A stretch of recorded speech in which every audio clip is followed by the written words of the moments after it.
Hello students, in this video I am Kumar going to discuss a very important topic in physical optics, which is resolving power of a prism for BSc Part 2 Physics Honors courses for all universities. It is lecture number 7.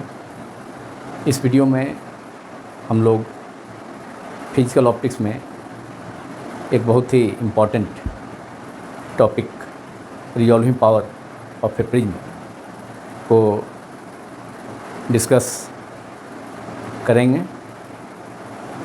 जिसे BSc part 2 physics honours के examination papers में all universities के physics के papers में usually पूछा जाता है. First of all we have to define resolving power of a prism. Resolving power of a prism is defined as its ability or capacity, that is ability of a prism to separate two spectral lines of closed wavelengths lambda and lambda plus d lambda. किसी prism का resolving power उस prism की ability या capacity है जिसके द्वारा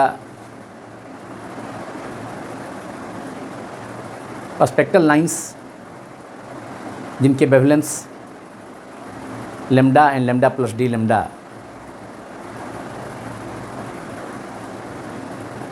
अर्थात बहुत क्लोज वेवलेंथ्स हों, तो वैसे क्लोज वेवलेंथ्स के दो स्पेक्ट्रल लाइंस को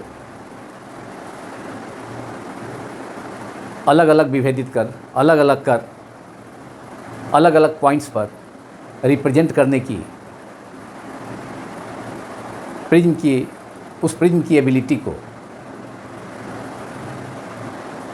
उस प्रिज्म का रिजॉल्विंग पावर कहा जाता है. Now we have to derive the expression for resolving power of a prism.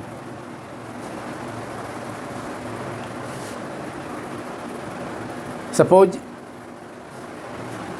a parallel beam of light consisting of two wavelengths lambda and lambda plus d lambda. That is the light beam is a mixture of two wavelengths which are two wavelengths of light which are very close in wavelengths lambda and lambda plus d lambda.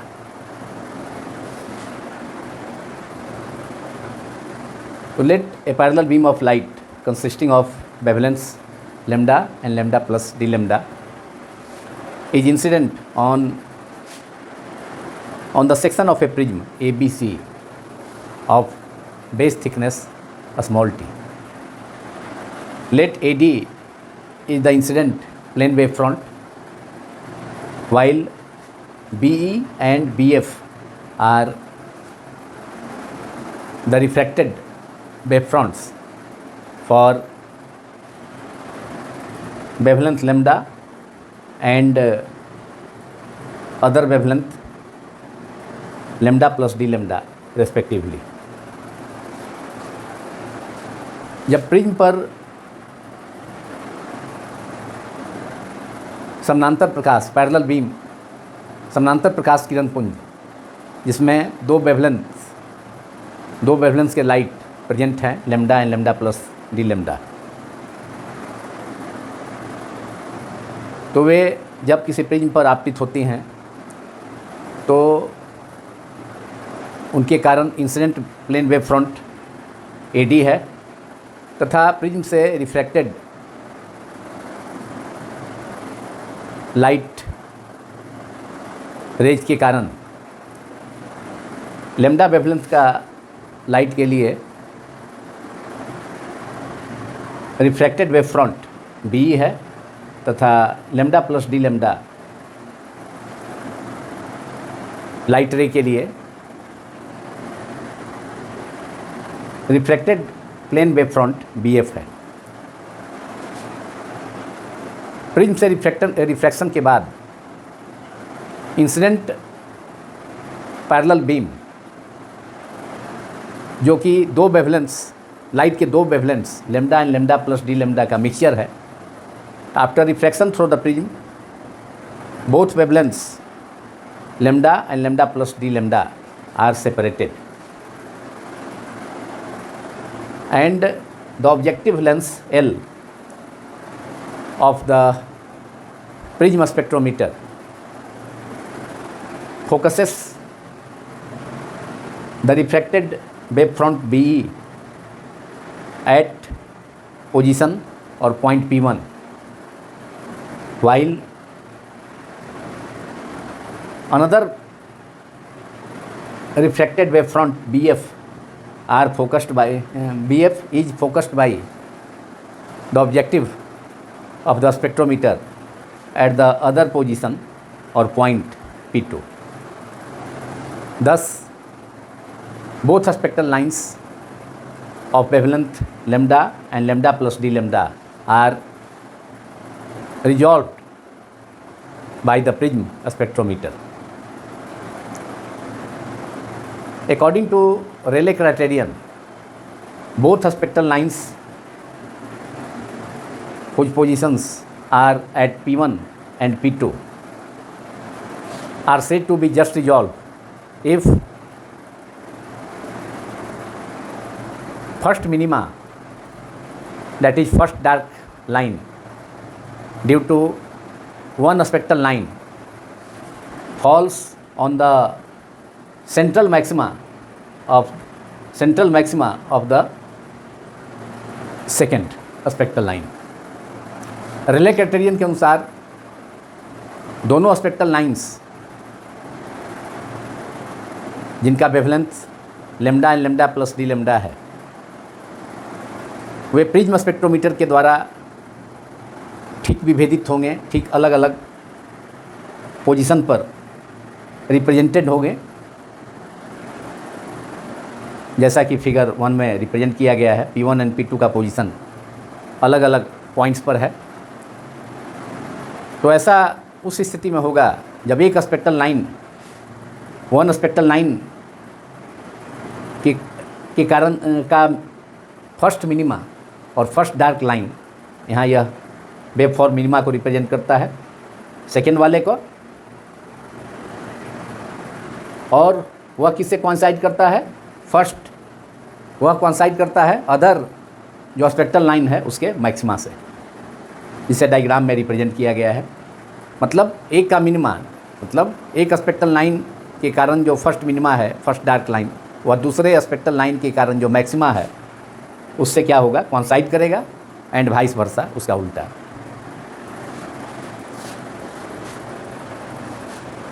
Now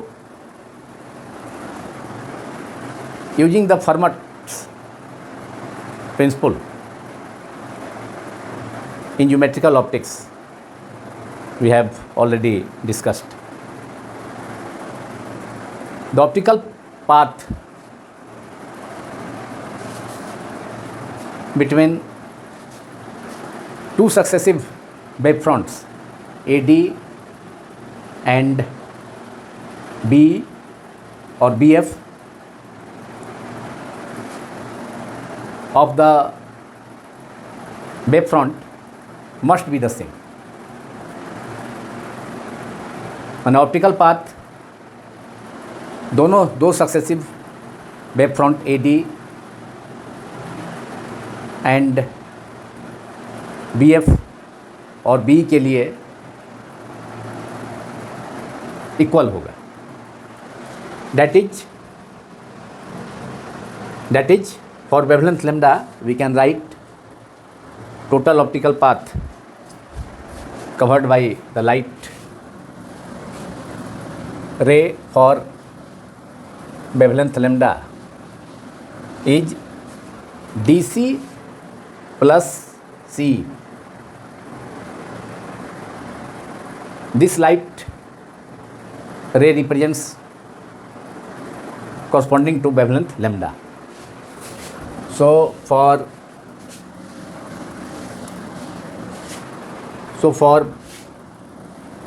the spectral line of wavelength lambda, for the spectral line of wavelength lambda, we have total optical path covered by the light through the vertex C of the prism must be equal to the path of light covered by the other light beam through the prism near its base AB. So for wavelength lambda, total optical path DC for wavelength lambda is DC plus CE. DC plus CE lambda wavelength के light के लिए है या spectral line के लिए है. DC plus CE equals to क्या होगा, mu times refractive index lambda के लिए, लैम्डा के corresponding refractive index fringe material का म्यू है, तो mu into AB. AB is the thickness of the base thickness. AB is the base thickness of the prism. Optical path covered by a light ray passing through a medium of refractive index mu is mu times the optical path or length of the path covered by the light ray. So through prism, the optical path covered by the light ray passing through the prism near the base for wavelength lambda having refractive index mu of the prism material, the optical path is mu multiplied by AB. जिस medium से अगर mu refractive index के medium से light रे travel करता है, तो उस लाइट रे के द्वारा उस मीडियम में कवर किया गया ऑप्टिकल पाथ इक्वल टू होता है, optical path is equal to mu multiplied by length cover by the light in that medium. माने उस मीडियम का रिफ्रैक्टिव इंडेक्स तथा उस मीडियम में लाइट जितना कवर करेगा उसका डिस्टेंस.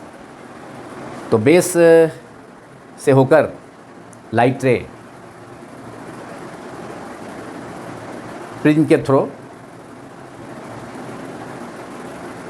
कवर किया है पाथ, वह पाथ कितना है, AB है, जिसका क्योंकि बेस का थिकनेस T है, तो यह इस पाथ का लेंथ AB, मतलब AB इक्वल टू T हो जाएगा, base thickness of the prism. और उसमें लैम्डा वेवलेंथ के लिए रिफ्रैक्टिव इंडेक्स प्रिज्म के मटेरियल का म्यू है, तो म्यू से मल्टीप्लाई कर दिया गया. तो ऑप्टिकल पाथ किसी मीडियम में ऑब्टेन करने का फार्मूला ही है, अगर उस मीडियम का रिफ्रैक्टिव इंडेक्स म्यू है तो mu time the path covered by the light रे. और ये क्या होगा, इक्वल होगा, दोनों को हमने इक्वल किया है. वर्टेक्स से जो लाइट बीम वर्टेक्स से होकर के ट्रेवल किया है और प्रिज्म से रिफ्रैक्शन के बाद लैम्डा वेवलेंथ के लिए जो ऑप्टिकल पाथ होगा between two incident wave front, two wave front, position of two wave fronts, incident wave front AD and refracted wave front CE for wavelength lambda must be same, and for the incident wave front AD and for the refracted wave front BF for the another wavelength lambda plus d lambda will also be same. So this is equation number 1. DC plus CE is equal to mu time AB. ये for wavelength spectral line of for wavelength lambda हो गया. This is equation number 1. And similarly for wavelength lambda plus d lambda, दूसरे wavelength का spectral line के लिए भी जो optical path होगा वह भी क्या होगा, इक्वल होगा between for the incident wave front AD and reflected wave front BF for the another wavelength lambda plus d lambda. So for wavelength lambda plus d lambda, optical path should be between AD and BF should also be equal. That is, optical path for the vertex C of the prism is DC plus CF for the spectral line of wavelength lambda plus d lambda. ऊपर वाला जो light ray है वो lambda plus d lambda wavelength का है, और उसके नीचे प्रिज्म से reflected light ray lambda wavelength का है या स्पेक्ट्रल लाइन. तो DC plus C equal to क्या होगा? अब lambda plus d lambda wavelength d lambda से ज़्यादा है अदर स्पेक्ट्रल लाइन के कंपेरिजन में, तो इसके correspond lambda plus d lambda का कॉरस्पॉन्डिंग रिफ्रैक्टिव इंडेक्स क्या हो जाएगा? Mu minus d mu. क्योंकि वेवलेंथ बढ़ने के साथ रिफ्रैक्टिव इंडेक्स म्यू का वैल्यू घटता है according to the Cauchy's relation mu equal to A plus B by lambda square. So for wavelength lambda plus d lambda, optical path covered by the light rays DC plus CF equals to mu minus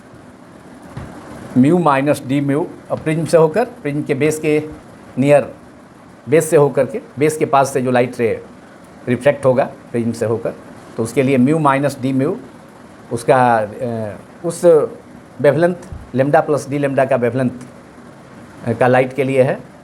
तो mu minus d mu उसका corresponding reflective index होगा prism material के लिए.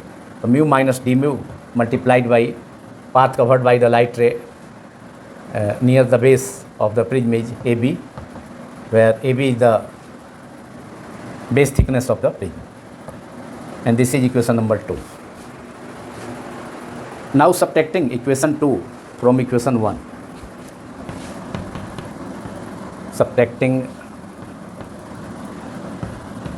equation 2 from equation 1.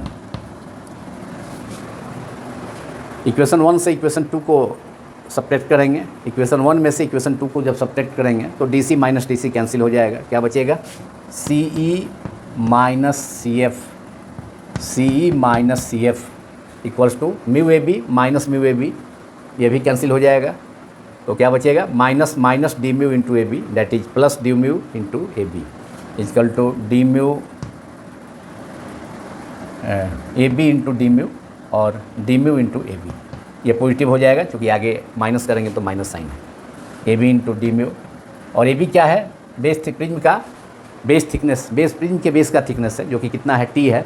AB की जगह T replace कर दिया जाए तो equals to T multiplied by d mu, and this is equation number 3. Now suppose theta and theta plus d theta are the angles of deviation produced by the prism after refraction corresponding to wavelength, corresponding to the light rays or spectral lines of wavelengths lambda plus d lambda and lambda respectively. Theta is the angle of deviation produced by the prism after refraction for the spectral line of wavelength lambda plus d lambda, while theta plus d theta is the angle of deviation from the original direction of light ray, initial direction of light ray. Light ray is deviated, so angle of deviation for wavelength, a spectral line of the spectral line of wavelength lambda is theta plus d theta. Therefore, difference in, that is, angle between two refracted wave fronts, CE for wavelength lambda and CF for wavelength lambda plus d lambda is, this angle is d theta. This angle is d theta. So, from the figure we have CE minus CF is equal to EF, और EF कितना हो जाएगा इस triangle में? Triangle EBF if since deviation produced deviation between two wavelengths, deviation between two light rays of wavelengths lambda and lambda plus d lambda is d theta, and since d theta, if d theta is small, then we can obtain from this triangle EBF as tan d theta is equal to EF perpendicular upon base B, that is EF upon AB. Since d theta is small, so tan d theta is approximated as d theta. Angle d theta small है, deviations between angle of deviation between two refracted wavefronts C and CF. Two refracted wavefronts B and BF is very small, so tan d theta is approximated as d theta. So d theta equals to EF upon B. Therefore EF is equal to B into d theta, and B is the what is B? B is the width of the emergent beam.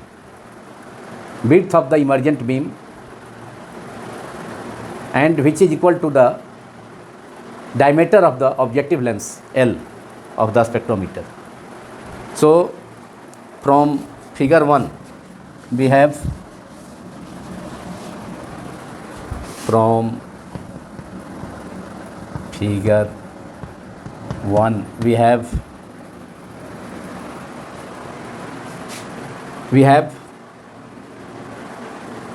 C minus CF क्या हो जाएगा? C minus CF equals to C minus CF. C is the refracted ray of light for wavelength lambda, and CF is the refracted ray for the light of wavelength lambda plus d lambda after refraction through the prism. So C minus CF is equal to EF, and EF is what is EF? B into d theta, जैसा कि मैंने अभी बताया. तो C minus CF is equal to EF, and EF is BE into d theta. B क्या है? यह emergent light rays और emergent light rays through the prism, उसके बीच का क्या है? विड्थ, उसके बीच का डिस्टेंस है. Emergent light rays through the prism से बाहर निकलने वाला लाइट रेज के बीच का विड्थ है, डिस्टेंस है, जो कि ऑब्जेक्टिव स्पेक्ट्रोमीटर के ऑब्जेक्टिव L का डायमीटर के इक्वल है. So we have B into d theta, and B is equal to capital D. Capital D is the diameter of the objective lens of the spectrometer, and also the width of the emergent light rays through the prism. This is the width between two emergent rays of light. Emergent rays of light. That is B is equal to capital D into d theta. Capital D is the width of the emergent light as well as the diameter of the objective. Now comparing equations 3 and 4. LHS is same, C minus CF in equation 4, in equation 3, and LHS of equation 3 is also C minus CF. So LHS of both equations is same, therefore RHS of both equations will also be same. So comparing equations 3 and 4, we get T into d mu is equal to capital D into d theta. T is the base thickness of the prism, T into d mu, and d mu is the difference between refractive index of prism material for two wavelengths lambda and d lambda. So T into d mu is equal to capital D into d theta. After comparing equations 3 and 4, we obtain this relation. So d theta, we will obtain d theta is equal to T into d mu upon capital D. So d theta, write down. Now d theta is the angle between the refracted wave front B for wavelength lambda and BF, refracted wave front BF for wavelength lambda plus d lambda. So therefore we have d theta equals to T, a small t, into d mu upon capital D, and this is equation number 5. Now Rayleigh condition for just resolution of two images or two spectral lines by a telescope, for a telescope, is d theta is equal to lambda by capital D, where d is the diameter of the objective of the telescope. So using Rayleigh condition,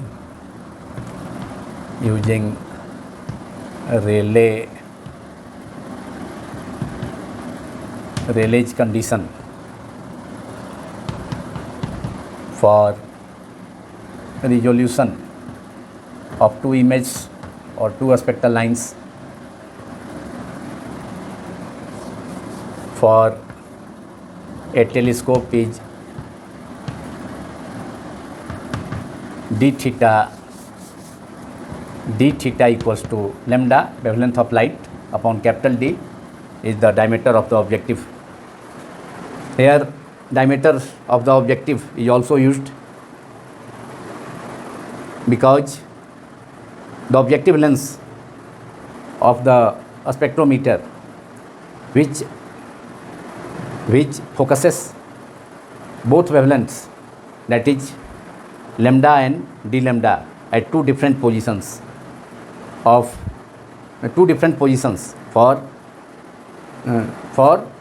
just resolution for the spectral lines to be resolved, that is both spectral lines are separated at two different positions, that is they are just resolved by the objective of the telescope. Spectrometer का telescope के objective के द्वारा जो mixture of spectral lines है lambda and lambda plus d lambda, वह अलग अलग positions पर P1 एंड P2 पर ऑब्जेक्टिव लेंस के द्वारा फोकस कर दिया गया है, जिससे कि दोनों जस्ट रिजॉल्व हो गए, उन्हें अलग अलग करके व्यू किया जा सकता है. So d theta, Rayleigh's condition for resolution for a telescope is d theta is equal to lambda upon d, and this is equation number 6. Now from equations 5 and 6, both containing d theta, so we have comparing these equations 5 and 6. Now from equations 5 and 6, from equations 5 and 6, LHS is same, d theta in both equations 5 and 6. So RHS will also be equal, that is T into RHS of 5 is T into d mu upon capital D, and RHS of 6 is lambda by d. Then this will equal to T into d mu upon capital D will equal to lambda upon d.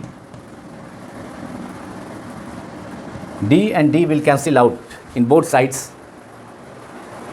in the denominator. So we will left with, therefore lambda wavelength of light is T multiplied by d mu. We know that the resolving power of a prism is represented by lambda by d lambda. So dividing both sides in this equation, say it is equation number 7, by d lambda. Therefore hence lambda upon d lambda is equal to T multiplied by d mu upon d lambda. This is the required expression, that is expression for resolving power, that is R dot P dot in the abbreviated form, short form में resolving power को R dot P dot लिखा जा सकता है.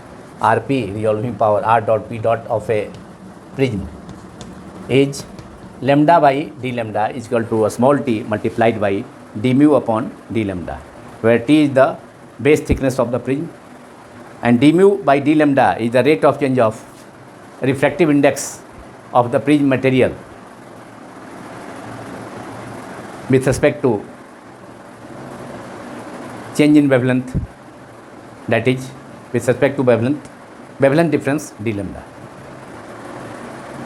that is rate of change of refractive index mu with wavelength lambda. So resolving power of a prism, it is clear that resolving power of a prism is directly proportional to the base thickness of the prism and also directly proportional to the rate of change of refractive index of the prism material with respect to wavelength of light lambda, which is d mu by d lambda. तो अगर किसी prism के base का thickness बढ़ा दिया जाए, increase कर दिया जाए, तो उस प्रिज्म का रिजॉल्विंग पावर भी इंक्रीज कर जाएगा. Now we can obtain another formula for resolving power of a prism by using the Cauchy's formula, which gives the relation between refractive index of the prism material and wavelength of light, that is Cauchy's formula is mu is equal to capital A plus capital B by lambda square, where capital A and capital B are Cauchy's constant. So Cauchy's relation is, or Cauchy's formula is, Cauchy's formula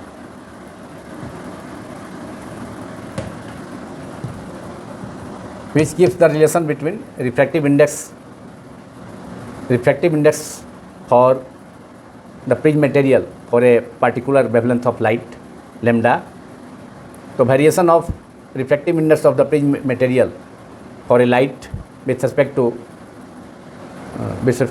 corresponding to wavelength lambda.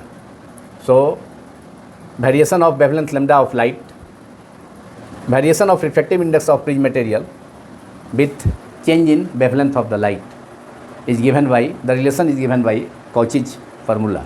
Mu is equal to capital A plus capital B upon lambda square, where capital A and capital B are Cauchy's constant, Cauchy's constants.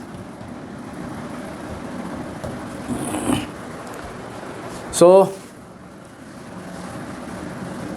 differentiating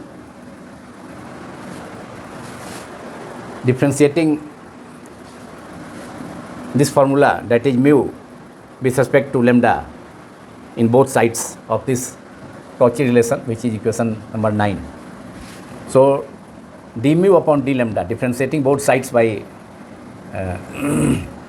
lambda with respect to lambda, d mu by d lambda. A Cauchy's constant है, तो constant का differentiation क्या हो जाएगा, 0 हो जाएगा.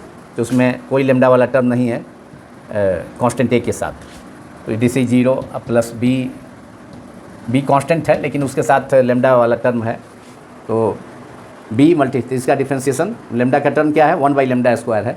तो 1 by lambda square का डिफ्रेंसिएशन हो जाएगा -2 अपॉन लैम्डा क्यूब, लैम्डा का power 3, that is d mu by d mu upon d lambda equals to -2 capital B, which is Cauchy's constant, -2b upon lambda cube.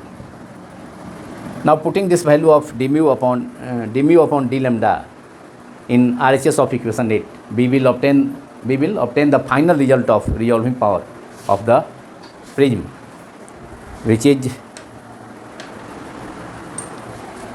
given by,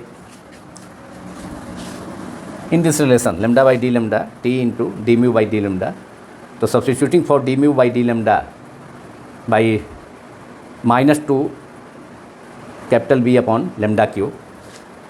So this is equation number 10, d mu by d lambda minus 2b by lambda cube. Using it in equation 8, so hence equation 8 becomes, जो हमने initial formula, first formula obtain किया था resolving power of a prism के लिए, lambda by d lambda equal to T multiplied by d mu by d lambda. तो generally यह formula use होता है, लेकिन मैंने फर्दर एक और फार्मूला कॉची रिलेशन से, मैंने म्यू को variation of reflective index of the prism material with respect to wavelength का यूज करके ऑब्टेन कर दिया अनदर फार्मूला. तो hence equation 8 becomes lambda by d lambda equal to t है और d mu by d lambda का value minus 2b by lambda cube है. तो क्या हो जाएगा, lambda by d lambda that is resolving power of a prism, lambda by d lambda equals to minus 2b by lambda Q multiplied by टी, that is minus 2bt upon lambda cube. After substituting the value of d mu by d lambda from equation 10 in equation 8, which was the first formula for resolving power of a prism, and now we get another formula, second formula for the resolving power of a prism, that is Rp of a prism. Another formula is lambda by d lambda is equal to minus 2 capital Bt upon lambda cube. In terms of Cauchy's constant V, thickness of the base material T, thickness of the base of the prism, which is AB is equal to T, and wavelength of light lambda. This is the final result.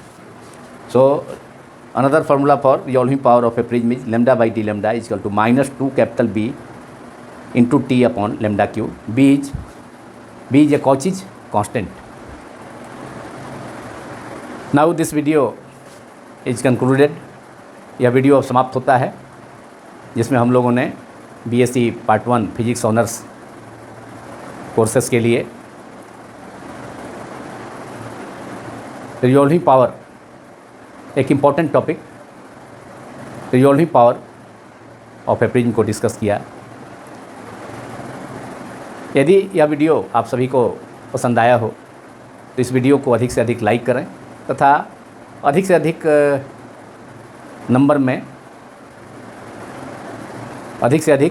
Numbers में इसे मेरे YouTube channel को physics quantum classes bye Abhay Kumar को भी अधिक से अधिक संख्या में सब्सक्राइब करें. Thank you very much.